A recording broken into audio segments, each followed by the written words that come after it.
Eu ia dizer que é um dos temas mais difíceis de 1 Coríntios, mas depois refleti que não tem nada fácil em 1 Coríntios.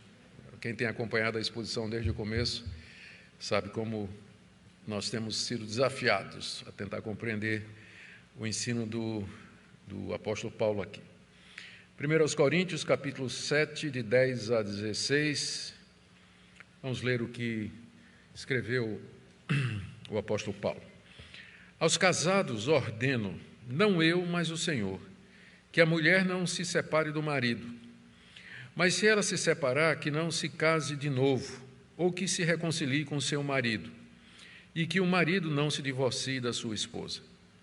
E aos outros, digo eu, não o Senhor, se algum irmão estiver casado com uma mulher não crente, e esta concorde em morar com ele, não se divorcie dela. E se uma mulher estiver casada com um homem não crente, e esse concordar em viver com ela, que ela não se divorcie do marido.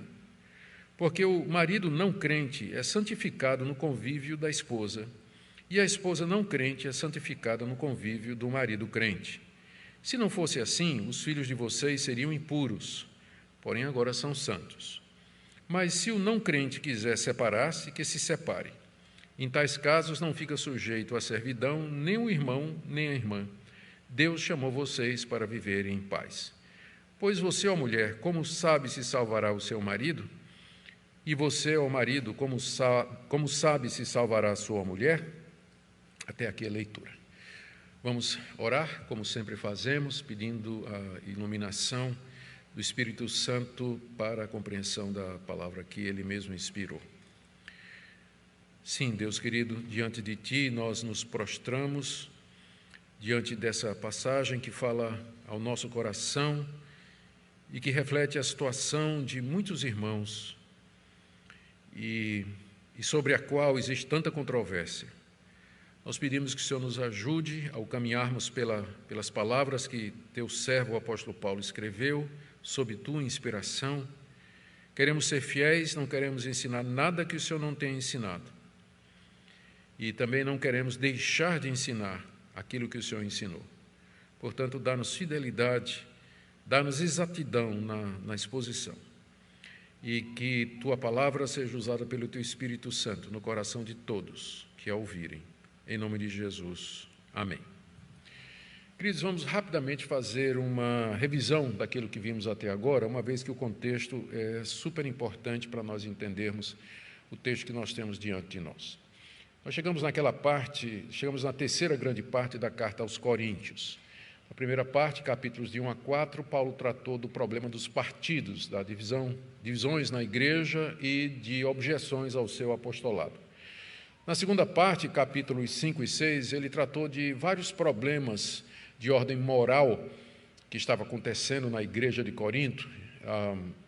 Um homem que estava vivendo com sua madrasta, um crente processando o outro no tribunal e também crentes praticando a prostituição. E o problema principal que era que essas pessoas não estavam sendo cuidadas e pastoreadas e até disciplinadas como deveriam pela igreja. E agora, na terceira grande parte da carta, Paulo começa a responder algumas questões que foram enviadas pelos coríntios através de uma carta.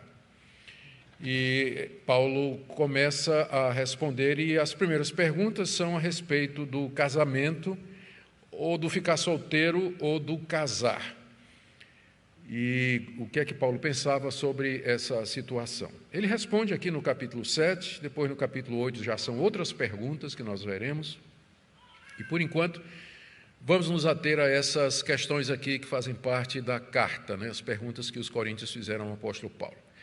Nós vimos que eles tinham perguntas do tipo se era melhor casar, se ficar solteiro, e quem era casado se podia se divorciar para poder servir a Deus melhor. Tudo isso por conta da influência daquela ideia de que o estado de solteiro era superior ao de casado, que era resultado da influência do platonismo, ou do dualismo grego, como geralmente se chama. E a resposta de Paulo também levava em consideração os tempos difíceis que eram aqueles. Todo cristão no primeiro século estava sujeito a perseguição, e perseguição grave, forte, e era mais fácil você escapar e fugir da perseguição sozinho, no caso se você fosse solteiro, do que tendo uma família. Então, em algumas situações, era melhor ficar solteiro mesmo. E também muita gente se sentia chamada a pregar nos campos missionários. E considerando que o cristianismo estava desbravando agora o mundo de então, missionários solteiros teriam mais chance e mais oportunidade de servir do que se eles fossem casados. Então, diante de toda essa situação, é que Paulo responde às perguntas. Elas têm um contexto. É claro que os princípios que Paulo coloca aqui são gerais, servem para todas as épocas, para os cristãos de todas as culturas, e servem para nós também. Mas precisamos sempre, ao definir os princípios, fazer isso partindo do entendimento do que é que o que Paulo escreveu significou para os seus primeiros ouvintes. Essa é a regra número 1 de interpretação. O que é que o autor quis dizer? Como é que os recipientes da carta, no caso a igreja de Corinto, teriam entendido o apóstolo Paulo? Porque somente a partir daí é que a gente pode estabelecer a doutrina ou o princípio central. Nós vimos na exposição anterior, do verso 1 até o verso 9, Paulo respondendo à questão do casar ou ficar solteiro e também se dava para fazer uma abstinência ou unilateralmente um dos cônjuges resolver se abster do relacionamento sexual para servir a Deus melhor. Agora, eu creio que Paulo está respondendo aqui 2 questões. A primeira delas é se crentes, irmãos casados em Cristo Jesus, se eles poderiam se separar para poder servir melhor a Deus. Talvez um quisesse ir para o campo missionário, ou talvez os 2 quisessem ir para o campo missionário, mas situação diferente, ou qualquer outra situação. Eu sou casado com uma pessoa crente e eu posso me separar para servir melhor a Deus, servir melhor ao Senhor. Ou seja, a separação é legítima nesse caso. A segunda pergunta é: eu sou casado ou casada com uma pessoa descrente, e eu posso, pelo fato dela ser descrente, me separar para poder me consagrar mais a Deus? Porque não resta dúvida que, se você está casado com uma pessoa que não é crente, você não vai ter a mesma facilidade, o mesmo ânimo e o mesmo encorajamento para servir a Deus se seu cônjuge fosse crente. Então, nesse caso, para servir a Deus melhor, eu posso me separar do meu cônjuge, uma vez que ele não é crente, e assim eu posso me dedicar melhor ao Senhor. Vocês têm que lembrar que, se essas perguntas elas podem parecer um pouco estranhas para nós e descabidas até, mas não era no primeiro século. Havia um fervor espiritual muito grande, um desejo de pregar o Evangelho. O Pentecostes tinha acontecido fazia pouco tempo, os apóstolos ainda estavam vivos, era um momento de grande efervescência espiritual, e tinha muita gente que queria, de fato, servir a Deus de todo o coração, e estava disposto, inclusive, a sacrificar o seu casamento.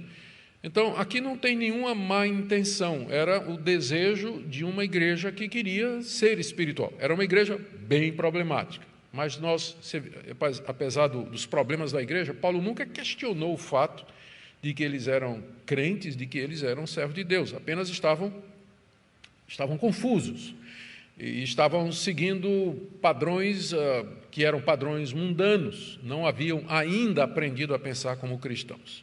Por isso que essas perguntas aparecem aqui.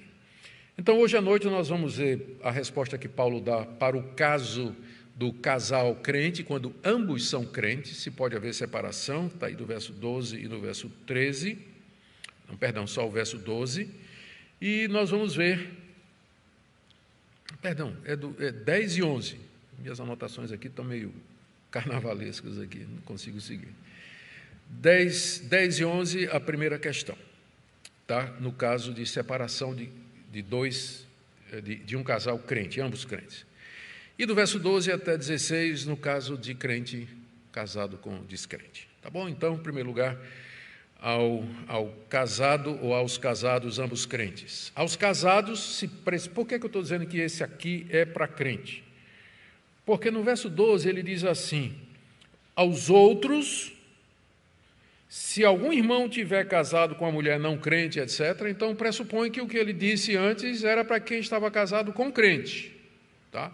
Então, Esses versículos são para quem casado com crente. Aos casados, ordeno não eu, mas o Senhor, que a mulher não se separe do marido. Essa expressão de Paulo, não eu, mas o Senhor, não significa que a autoridade com que Paulo está dizendo alguma coisa fora da autoridade de Cristo e fora da autorização ou da permissão de Cristo Jesus. Ele não está falando por ele mesmo. O que ele está dizendo é simplesmente o seguinte: o que eu vou falar aqui, o Senhor Jesus não falou. Mas isso não quer dizer que eu não tenha autoridade para fazer isso. Tanto é que no final do capítulo 7, ele como que faz uma ressalva, quando ele diz assim, no verso 40, e eu penso que também eu tenho o Espírito de Deus. Então ele tem consciência de que ele tem o Espírito Santo, que está falando pelo Espírito Santo. Quando ele diz, digo eu, não o Senhor, é simplesmente que Jesus Cristo, isso aqui está no verso 12, né? Que Jesus Cristo nunca tinha falado sobre esse assunto. E, portanto, quando ele diz, ordeno não eu, mas o Senhor, é porque ele tem uma palavra de Cristo sobre esse assunto. Isso porque as pessoas pegam essa passagem aqui e acham que Paulo aqui está legislando sem a autoridade de Cristo.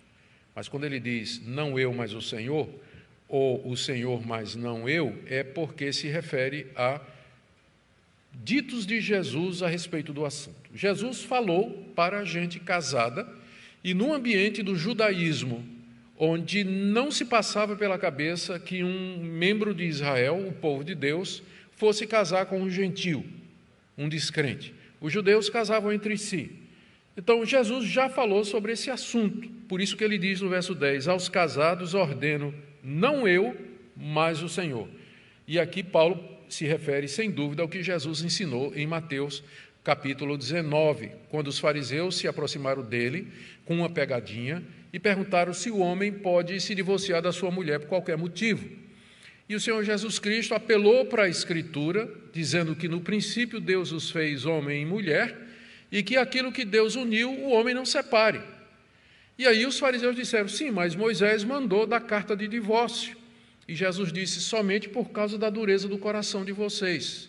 Mas eu digo a vocês, quem deixar a sua mulher e casar com outra, comete adultério, a não ser em caso de relações sexuais ilícitas, a não ser que tenha havido adultério. Se não houve adultério e você se separa da sua mulher, se você casa de novo, você vai cometer adultério. Então Jesus já havia se posicionado a respeito disso, ele já tinha falado a respeito disso, dizendo que não é para separar, não é. A única exceção seria se houvesse adultério cometido por um dos cônjuges. E mesmo assim, isso não obriga o divórcio, possibilita. A abordagem que os pastores geralmente tomam, pastores reformados geralmente tomam, quando se deparam com um caso de adultério, não é dizer assim para a pessoa que foi traída, você pode pedir divórcio, vamos, eu te ajudo, vamos ali no cartório que eu já ajudo você a preparar os papéis e tudo mais. Não. A gente procura a reconciliação, a restauração do casamento, mesmo que tenha havido o adultério. É somente quando, pela dureza de coração, não se consegue perdoar, não se consegue passar por cima e readquirir a confiança, quando realmente não tem jeito, é que, com lágrimas nos olhos e dor no coração, o divórcio pode ser pedido. Mas nunca é a primeira opção e não é o que nós queremos, mesmo quando existe divórcio. Nós seguimos o que disse o Senhor através do profeta Malaquias, lá no capítulo 3, eu odeio o repúdio, diz o Senhor. Odeio o repúdio. Deus odeia o divórcio. Não é o que ele queria, não é o plano dele, só pela dureza de coração, porque depois da queda de Adão e Eva, nós vivemos num mundo quebrado, onde não existe solução perfeita, é que Deus permitiu o divórcio naquela situação. É o que Paulo explica aqui. Verso 10, aos casados ordeno, não eu, mas o Senhor, que a mulher não se separe do marido. Ele está começando com a mulher, porque talvez foi uma pergunta que as mulheres de Corinto estavam fazendo, né? Por isso que ele responde primeiro com a mulher. Mas se a mulher se separar, que não se case de novo, ou que se reconcilie com o seu marido. ou que não case de novo ou se reconcilie com seu marido. Por quê? Porque se não houve adultério, se ela casar de novo, ela vai cometer adultério. Mesma coisa o marido, não é? Veja o final do verso 11. E o marido não se divorcie da sua esposa. Se divorciar, duas opções: ficar sem casar ou então se reconciliar com o marido. Ficar sem casar ou se reconciliar com o marido, uma vez que não houve relação sexual ilícita, que, com todos os pesares, última instância, justificaria o divórcio. Então, por isso que ele fala, digo não eu, mas o Senhor. Paulo tem uma palavra de Cristo a respeito do assunto e ele só repete o que Jesus diz em Mateus 19, fazendo o acréscimo aqui, como apóstolo de Cristo, ele pode interpretar as palavras do Senhor. Ele aqui, então, faz esse acréscimo de que, então, a mulher ou não case ou que se reconcilie com seu marido. Mas agora chega na questão do crente casado com descrente, sobre o qual Jesus nunca falou. Jesus nunca tocou nesse assunto, porque, como eu disse, o ministério de Jesus, 3 anos, foi entre os judeus. E ali sempre o judeu casava com o judeu. O judeu era o povo de Deus. Eram os servos de Deus, era a família de Deus, era a igreja de Deus. Então, só casava entre eles. Não tinha necessidade de Jesus dar uma palavra sobre isso, porque não era o caso ali. Ele deixou isso para os apóstolos. No caso de Paulo, era diferente, porque Paulo levou o evangelho, ele era o apóstolo dos gentios. Ele levou o evangelho para além das fronteiras de Israel, foi pregar nas províncias do Império Romano. E acontecia muito isso. Pessoas casadas, uma se convertia, mas o marido não. Ou então o marido se convertia e a esposa não se convertia. Paulo está contemplando aqui uma situação de fato. Ele está falando para que gente que já era casada e que com alguém que não era crente. Lembre que isso aqui é uma situação de fronteira no primeiro século, né? Não tem ainda aqui uma segunda geração de cristãos que aí eles vão, depois de convertidos, eles vão querer casar. Aqui geralmente era pessoal já adulto, não é? Já com a vida resolvida, que se convertia. Os filhos deles é que iriam para essa segunda geração. Eu estou dizendo isso porque essa passagem ela não pode ser usada para justificar casamento misto. Tem muita gente que vai pegar essa passagem para dizer aqui, olha, o apóstolo Paulo fala da possibilidade de um crente casar com descrente. Não, Paulo não está falando da possibilidade de um crente casar com descrente. Ele está contemplando uma situação que já existe. O ensino dele todo, não é? Aqui, ó, por exemplo, no final de 1 Coríntios, só para não deixar dúvida, verso 39. A mulher está ligada ao seu marido enquanto ele vive, mas se o marido morrer, ela fica livre para casar com quem quiser, mas somente no Senhor. Então, é evidente que Paulo não está ensinando aqui, abrindo a porta para... Ele não está estimulando o casamento misto. Quando a gente chama casamento misto, eu sou a favor do casamento misto, homem e mulher, né? Então é misto. Mas quando eu falo misto aqui nesse contexto, é crente com descrente, né? Nesse caso, eu não creio que a gente pode apoiar isso biblicamente, né? Dar suporte ou dar apoio para esse tipo de atitude. E vale também para quem está namorando pensando em casar, tá? Vale também para quem está namorando pensando em casar. Sobre isso, Jesus nunca deu uma palavra, por isso que Paulo, no verso 12, diz assim, aos outros, né, que estão nessa outra situação, digo eu, não, Senhor. Digo eu, não, Senhor. Se algum irmão tiver casado com uma mulher não crente, e esta concorda em morar com ele, não se divorcie dela. E ele vai dizer a mesma coisa com relação à mulher casada com um homem não crente. No verso 13, se uma mulher estiver casada com um homem não crente, e esse concorda em viver com ela, que ela não se divorcie do marido. Aqui o apóstolo Paulo dá uma resposta onde fica claro que ele coloca a instituição do casamento antes da questão religiosa. Ele não permite que você desfaça o seu casamento por motivos de religião. Quero me separar do meu marido descrente para eu poder servir a Deus melhor. Não. Se ele consente em morar com você, não se divorcie dele. E também, né, se for uma mulher, se for um marido, um homem casado com uma mulher descrente, mesma coisa. A mulher consente em morar com ele, não abandone. O casamento não pode ser desfeito por esses argumentos do tipo assim: eu quero me dedicar mais a Deus, eu quero servir a Deus melhor, eu quero me separar para poder ir para a igreja, que meu marido me deixe para a igreja, estou criando meus filhos sozinho. Sim, mas quem casou com ele? Quem casou com ele? Ah, mas eu casei no tempo da ignorância. Sim, agora a irmã sabe a verdade. Então, Deus vai lhe dar graça, Deus vai lhe dar sabedoria, mas você não pode separar do seu marido só porque ele é descrente. Só porque ele é descrente. E há casos de pessoas que não são crentes, mas que não colocam qualquer dificuldade para a parte crente exercer o seu cristianismo. E por isso que Paulo ele tem alguns argumentos aqui que ele vai colocar. Mas antes, deixa eu contar uma experiência que eu passei. Foi muitos anos atrás, durante o meu primeiro ministério aqui, e eu estava pregando numa igreja aqui para o lado da Iputinga, nem me lembro o nome, é melhor até que eu não lembre mesmo. E eu me lembro que eu falei sobre casamento, alguma coisa assim. E na saída veio um rapaz conversar comigo e disse: pastor, eu preciso da sua ajuda. Eu sou casado com uma moça, a minha esposa não é crente, mas é uma pessoa que não se incomoda de eu vir à igreja e tudo mais. Eu me converti, me converti depois de casado, mas ela não se converteu. Ela não vem à igreja, não gosta da igreja, mas também não impede que eu venha, não fica colocando dificuldade. O problema, pastor, é que aqui na igreja tem uma profetisa, e toda vez que ela me vê, ele diz assim: ó servo, o Senhor preparou uma varoa para você, tá certo? Uma mulher crente para você. Larga essa incrédula, porque o Senhor preparou uma varoa para você. Diz: pastor, na minha igreja a gente acredita nisso, e eu estou aqui confuso, porque essa palavra é do Espírito Santo?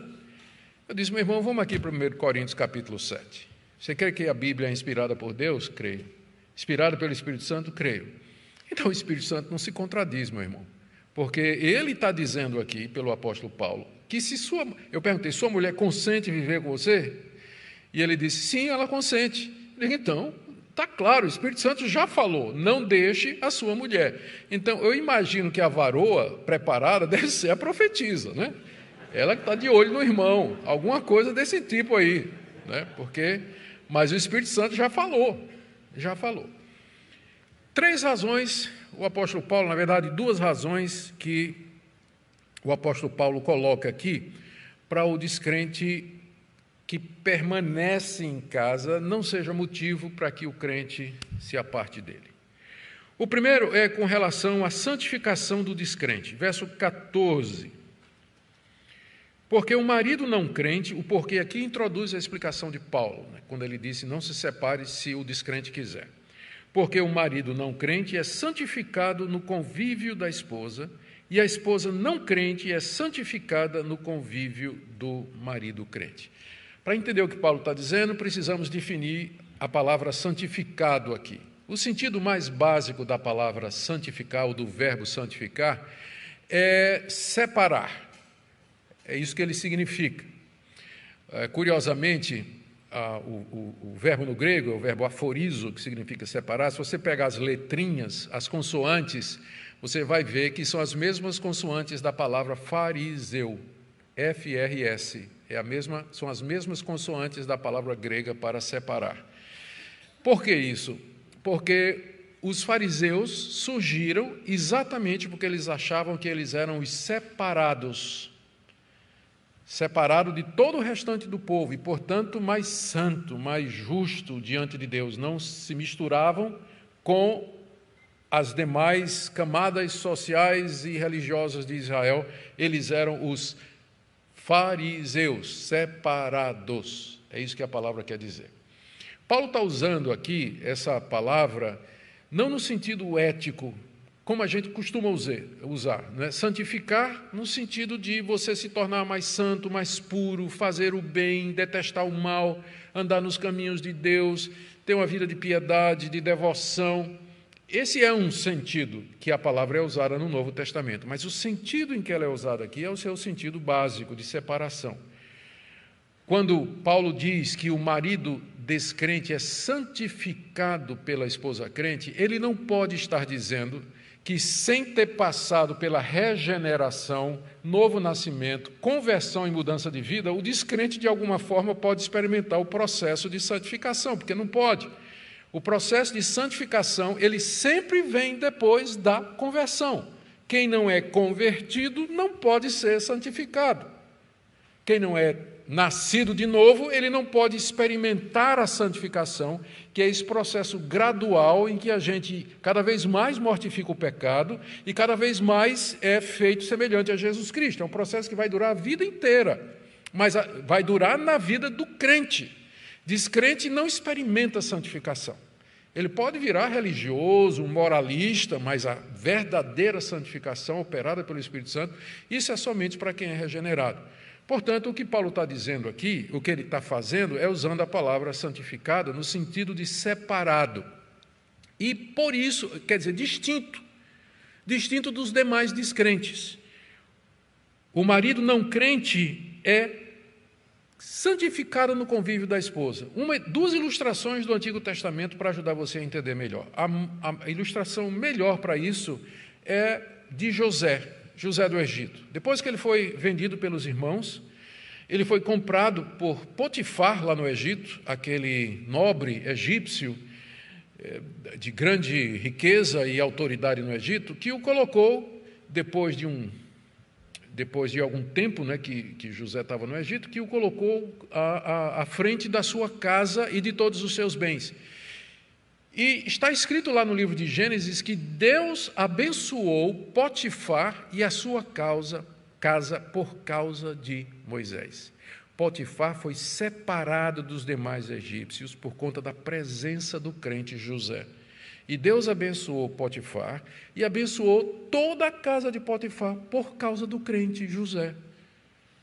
Outro exemplo, Deus vem destruir Sodoma e Gomorra e se apresenta diante de Abrão, que diz então, começa a argumentar, quando Deus revela que ele veio para castigar e destruir a cidade, e sabendo que seu sobrinho Ló estava lá, Abrão pergunta a Deus, se tiver 50 justos na cidade, o Senhor vai destruir?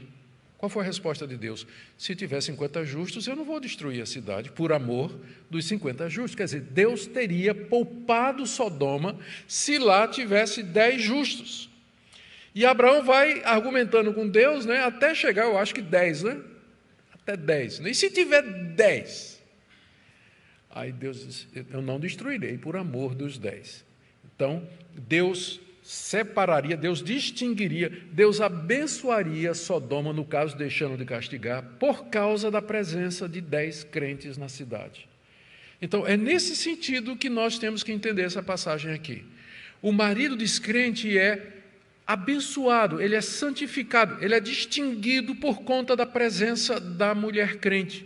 Ele vai aproveitar as bênçãos que Deus vai derramar sobre ela, ele vai ser poupado por conta da presença dela, ele vai experimentar bênçãos e bênçãos por conta da presença dela. Então, por isso, Paulo diz que a mulher crente não deve deixar o marido descrente se ele consente em morar com ela. Por quê? Porque ele vai ser santificado pela sua presença, santificado aqui, ele vai ser abençoado, né? Então, esse é o único significado do verbo abençoar, ou santificar, perdão, que cabe aqui. Não cabe aquele, como eu falei, o sentido ético, mas cabe esse de separação, distinguir e abençoar. Separar das outras pessoas para abençoar, como Deus fez com Potifar e sua família no Egito. E isso aqui também, tanto faz no caso do marido não crente, como da esposa não crente. O segundo argumento de Paulo para que não se separe é os filhos, ou são os filhos.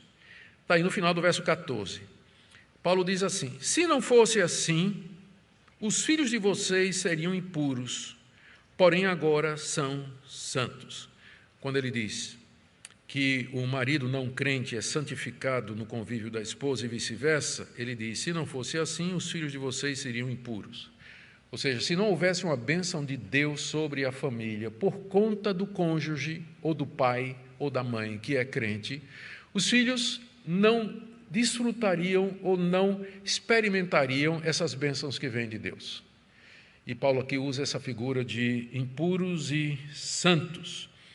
O impuro aqui tem que ser tomado no sentido oposto ao de santos, que nós já vimos que é santificado. Mais uma vez, não podemos imaginar que Paulo está dizendo que o filho do crente, ele é santo, no sentido de só faz o que é bom, aprendeu a rejeitar o mal, está crescendo como um servo de Deus. Se o filho do crente não se converter, ele vai para o inferno do mesmo jeito. Agora, o privilégio de quem nasce no lar, onde pelo menos um cônjuge é cristão, é que desde cedo ele vai ser separado, ele vai ser distinguido, ele vai ser santificado pela pregação do Evangelho, pela ida à igreja, pelo ensino do pai ou da mãe que é crente, pelas orações que serão feitas a seu favor. Então, que privilégio nascer num lar onde pelo menos um dos cônjuges ou dos pais é crente, que ele vai crescer desde cedo conhecendo a presença de Deus e o significado do Evangelho e a obra completa de Cristo por ele. Por isso que Paulo diz para o casal cuja mulher ou cujo marido é crente e o outro não se separe, pense no seu filho.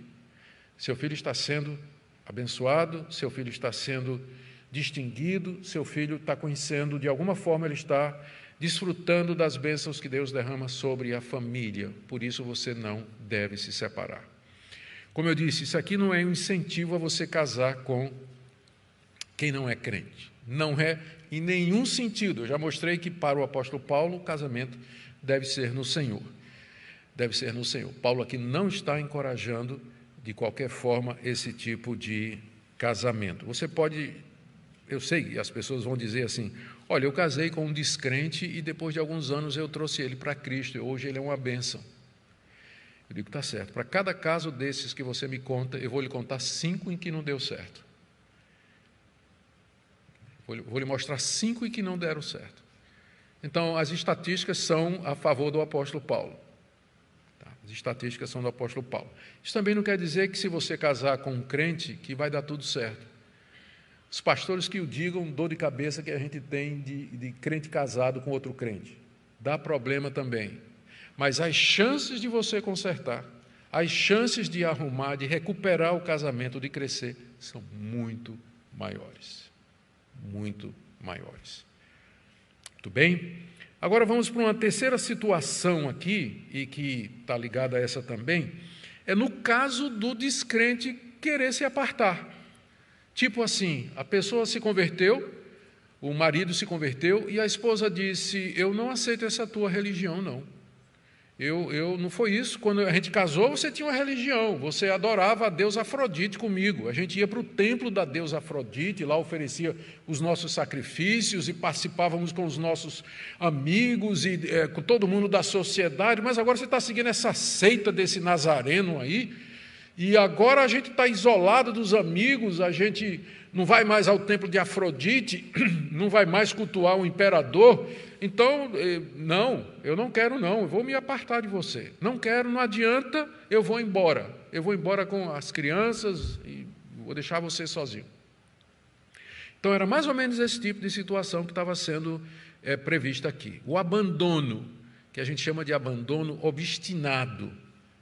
Se o não crente, verso 15, se o não crente quiser separar-se, que se separe.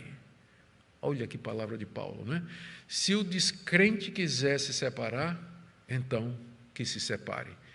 Agora, a iniciativa é dele, não pode ser do crente. A iniciativa é do não crente, ele quer se separar e a razão é, via de regra, religiosa. Eu não quero essa tua religião. Eu não quero viver contigo, porque não foi assim, né? Quando a gente casou era diferente, agora você mudou. Então eu não quero continuar.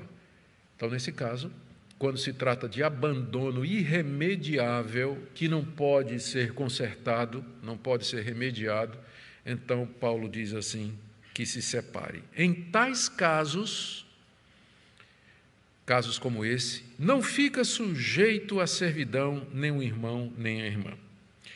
Apenas um detalhe aqui, no verso 15, quando ele diz, se o não crente quiser separar-se, que se separe, Aqui o separar-se tem a mesma força do divorciar-se das ocorrências anteriores do verbo. Então, por razões, eu não sei quais, a nossa tradução deveria, por consistência, ter traduzido como divorciar-se aqui, como ele traduziu nas outras ocorrências. Só que aqui ele botou separar-se, mas seria, para ser coerente, se o não crente quiser divorciar-se, que está implícito aí, o desejo de separar-se, embora. Não é? Se ele quiser fazer isso, então, que se divorcie. Nesse caso, não fica sujeito à servidão nem o irmão, nem a irmã. Deus chamou vocês para viverem em paz. O vocês aqui é a igreja a quem Paulo escreve.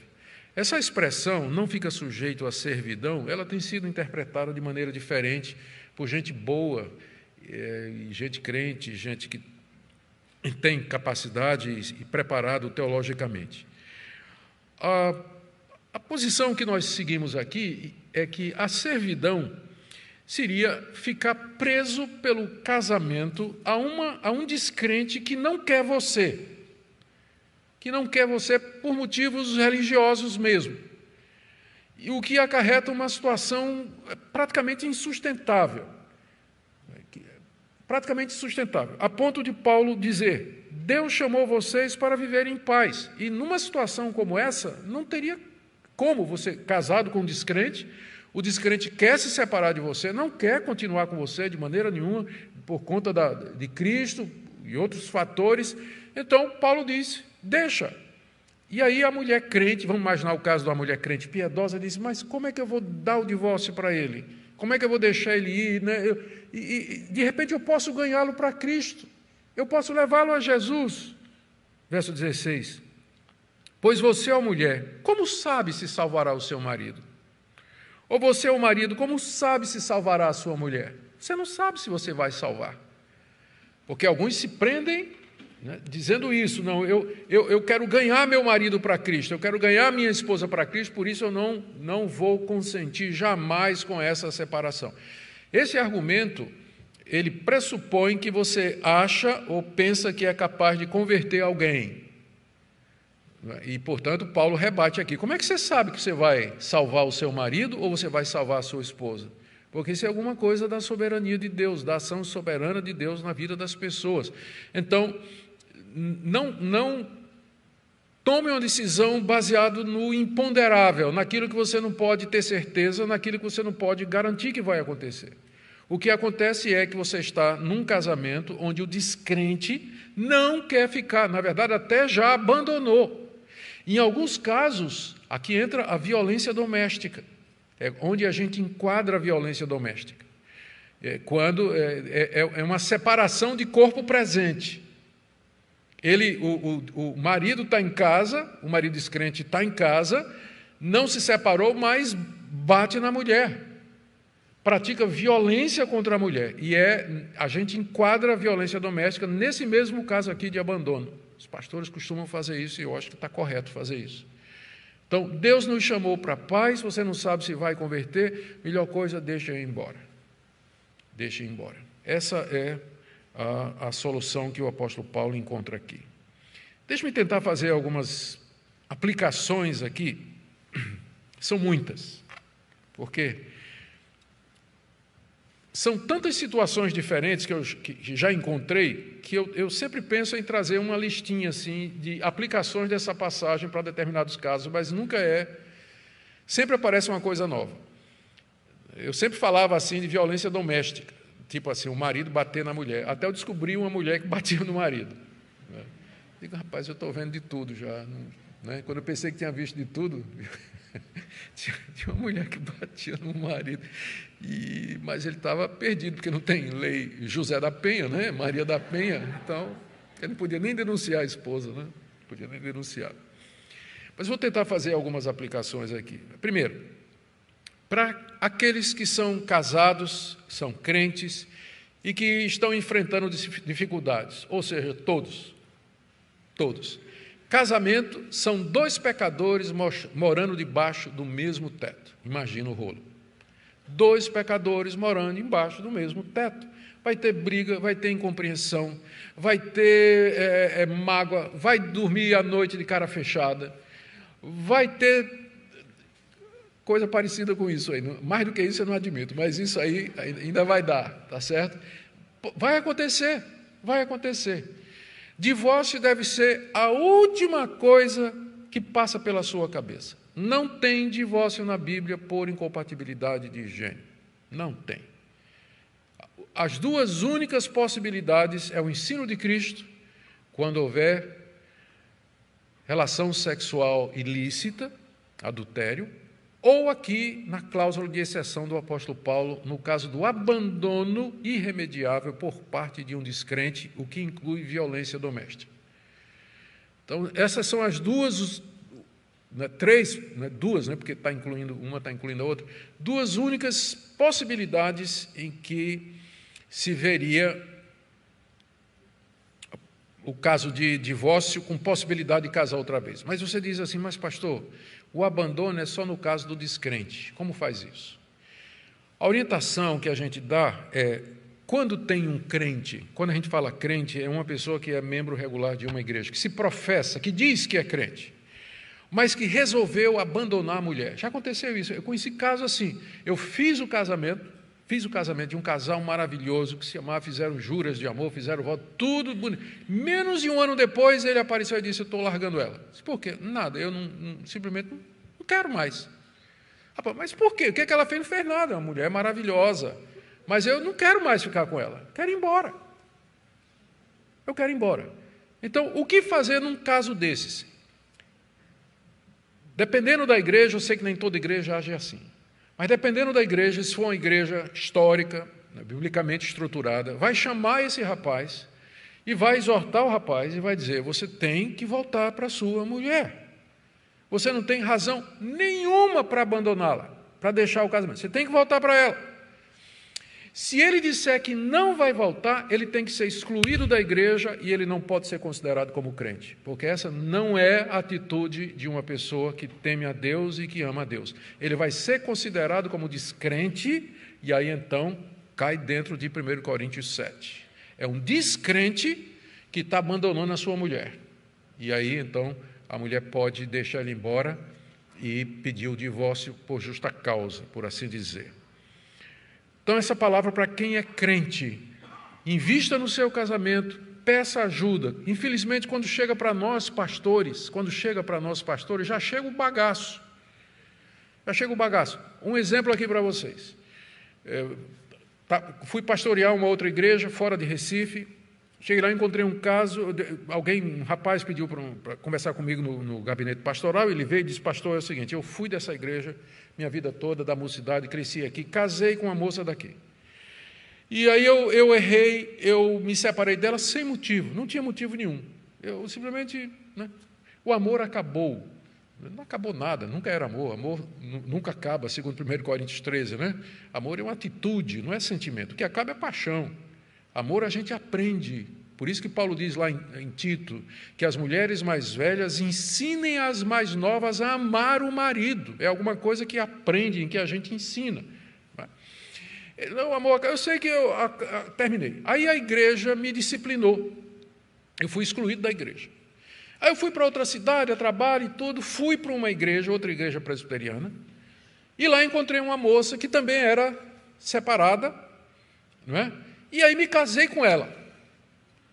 Aí, na minha cabeça, 2 erros. O primeiro, eu fazendo a conta. O pastor fica fazendo conta. Quando você está contando história, pode ter certeza. Ele fica anotando assim, para depois dar o bote. Então, primeiro, ele se separou, sem razão. E segundo, casou de novo. Jesus diz, quem casar com outra, se separou sem motivo, comete adultério. E ele disse, e aí me casei com a outra. E aí agora eu fui para o pastor dessa igreja na outra cidade, eu disse a ele, olha, eu quero me reconciliar com a igreja, eu quero voltar a frequentar a igreja, ser membro da igreja. E o pastor disse que eu viesse falar com o senhor, porque o senhor é pastor dessa igreja aqui, que foi onde tudo aconteceu. Eu disse, meu Deus do céu, como é que eu resolvo essa situação, né? O que você faria? Pensa no meu lugar, como pastor, como é que você faria? Como é que você resolveria isso? O cara errou quando largou a mulher, erro número 1. casou com outra, que também tinha problemas, não dava para casar também, e agora ele tinha sido disciplinado, e agora quer voltar para a igreja. Então, é esse tipo de abacaxi que a gente pega no gabinete pastoral. Eu estou dizendo isso para você, o seguinte, por favor, se não está dando certo, procure ajuda pastoral. Procure ajuda. Não seja tão arrogante, prepotente, orgulhoso, pensando que você vai resolver sozinho. Às vezes uma ajudazinha, uma palavra de um homem de Deus que abre a Escritura, conversa com você, vai ajudar você. Não deixa chegar numa situação como essa. Estão querendo saber como é que eu resolvi, né? Não vou contar, não. Eu vou dizer. Eu perguntei para ele, você está arrependido de tudo o que fez? Ele, estou. Está arrependido de ter se separado da primeira? Estou. Reconhece que pecou quando casou com a segunda? Reconheço. Está disposto a dizer isso na frente da igreja? Estou. Então reunimos o conselho da igreja, ele veio, pediu perdão, se humilhou, chorou, foi uma quebradeira geral lá. E aí nós marcamos um domingo à noite e ele veio. Depois do culto, eu chamei ele à frente, a segunda esposa estava sentada ali. Aí eu disse, irmãos, nós estamos recebendo esse irmão aqui de volta e primeiro eu quero que ele confesse diante da igreja que ele pecou quando separou-se da sua primeira esposa. Eu disse, eu confesso, eu pequei diante de Deus, peço perdão à igreja, peço perdão a todos vocês. E digo, e você reconhece também que pecou quando casou de novo? E a mulher na frente ali. Se eu confesso, pequei diante de Deus e realmente eu estou aqui quebrantado, eu sei que eu fiz alguma coisa que não tem mais conserto. Eu disse, não tem mesmo não, né? Eu tinha falado com ele, não tem o que fazer, não vou mandar você largar essa segunda mulher, né? Não se resolve com divórcio, aí é só mais o terceiro pecado, né? Terceiro problema. Eu disse, tá bom. Aí, choro na igreja, ele chorou, foi um momento muito emocionante. E eu disse para ele lá no gabinete, eu disse, olha, nós vamos te receber porque você é crente, dá para ver, você está arrependido de fato, está quebrantado, não tem como não, mas uma coisa, você nunca vai poder ser professor de escola dominical, diácono ou presbítero nessa igreja, porque a xícara foi quebrada. Xícara quebrada a gente ainda usa, mas a gente não serve na sala para os visitantes. Então não tem como você... Aqui, nessa igreja, você nunca vai ter uma posição de liderança. Você está perdoado, você vem, mas todo mundo conhece a sua história, não faz sentido, porque todo mundo vai olhar, o que é que os jovens vão dizer? Olha lá, fulano de tal, pintou, bordou, fez o que não devia, está lá na frente agora, ensinando, então, se ele pode, eu posso também. Então, como eu disse, não existe solução perfeita no mundo quebrado. Existe a menos ruim, especialmente nessa área de família. Então, por favor, não faça isso com a gente, com os pastores. Quando a coisa começa a complicar, peça ajuda, porque vai virando um rolo que você não encontra por onde puxar o fio, não sabe nem por onde começar. A outra palavra que eu daria aqui, eu sei que o que eu estou dizendo aqui, para algumas pessoas, deve estar beirando o liberalismo, porque há algumas pessoas que consideram que não existe nenhuma possibilidade de divórcio e novo casamento. Somente a morte pode terminar o relacionamento conjugal ou o laço do casamento. Eu diria para esses queridos irmãos que eles não deveriam colocar um peso sobre a igreja maior do que Deus já colocou. Quando Jesus acabou de dizer que se você se separar da sua mulher sem ser por relações sexuais ilícitas e casar com outra, comete adultério, o que é que os discípulos disseram? Mas se é assim, não convém casar. Então, a própria palavra de Jesus, quando ele abriu a possibilidade com a relação sexual ilícita para o divórcio, os discípulos ainda assim acharam pesado. Eles disseram, mas se é assim, não convém casar, se eu posso me separar somente se a minha mulher adulterar, e se ela não adulterar? Vou ter que viver com ela 40 anos, 50 anos.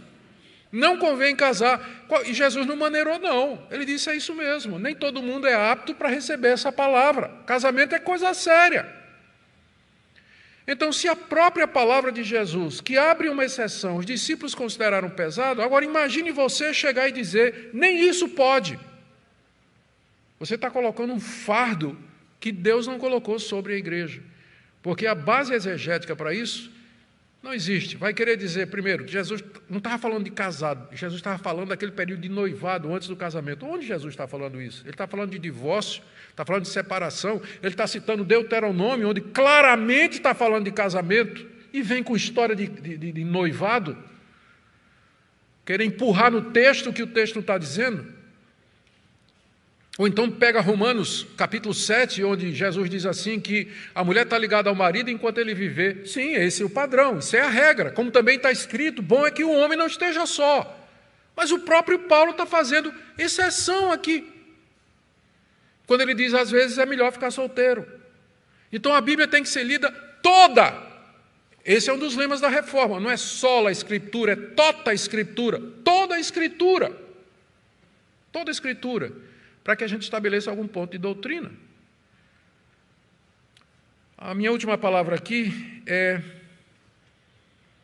para a questão da violência doméstica. Se você está sendo abusada, eu vou falar pensando só que as mulheres é que sofrem com isso, tá? Já disse que tem exceções, mas são pouquinhas. Se acontece o caso de você estar sofrendo violência doméstica, caso de abuso, pancadaria, espancamento, você não tem que sofrer sozinho. Você não tem que sofrer sozinha.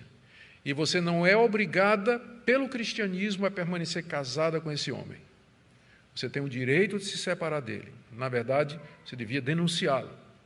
Esse é um dos casos em que nós cremos que o crente tem que recorrer mesmo à justiça contra um que se diz crente, se no caso o marido se disser que é cristão. Qualquer outra coisa assim. Não é cristão coisa nenhuma. Se bateu na mulher, não é cristão coisa nenhuma. Vai, denuncia, procura apoio, mas não é obrigado a ficar numa situação como essa. Amém?